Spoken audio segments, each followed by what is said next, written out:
আমার অনেক বৈশিষ্ট্য আছে, এত কিছু নিয়ে এখন কথা না বলি, বাট আর বলতে হবে না আপু, আপনার যে অনেক বৈশিষ্ট্য আছে তা আমরা জেনে ফেলেছি। কিছুদিন আগেও আপনার কিছু ভিডিও নিয়ে অনেক সমালোচনা হয়েছে, এখন আবার নতুন করে মাদক কাণ্ডে জড়ালেন। আপনি তো আগামীতে সিনেমায় কাজ করবেন, ক্যারিয়ারের স্বার্থে আমার মনে হয় এবার আপনার থামা উচিত। ওকে, না থামেন, চালিয়ে যান, সেই অধিকার আপনার আছে। আচ্ছা আপু, সাফা কবিরকে চেনেন? মাদক কাণ্ডে নাম জড়িয়েছে সাফা কবিরেরও। তিনি মাদকের অর্ডার দিতেন, সংক্ষেপে হোয়াটসঅ্যাপে লিখতেন, দিতে পারবা আমাকে 3টা?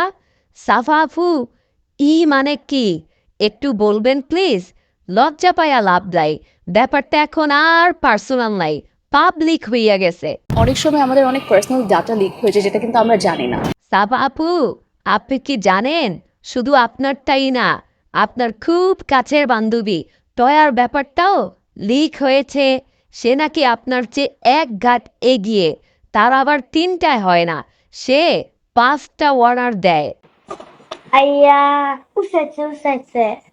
2 বান্ধবীর এত মিল দেখে ভালোই লাগতো, কিন্তু তলে তলে এত দূর ভাবাই যায় না। জানি না ঘটনাগুলো সত্যি নাকি কোনো ষড়যন্ত্র। যদি ঘটনাগুলি সত্যি হয় তাহলে ব্যাপারটা খুবই দুঃখের। সারা জীবন শুনেছি মিডিয়ার বেশিরভাগ মানুষই বিভিন্ন নেশায় আসক্ত।